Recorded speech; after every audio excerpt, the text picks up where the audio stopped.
Tembang Pangkur. Sekar pangkur kang winarna,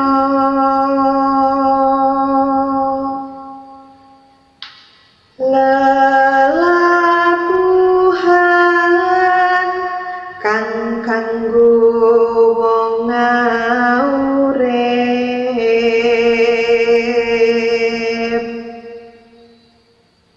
Ala lan becik puniku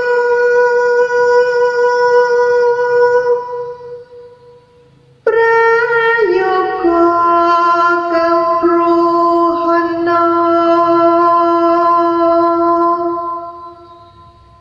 adat waton puniku dipun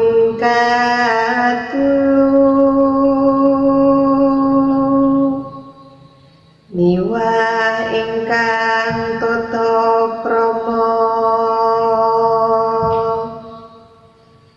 den KSD siang ratri.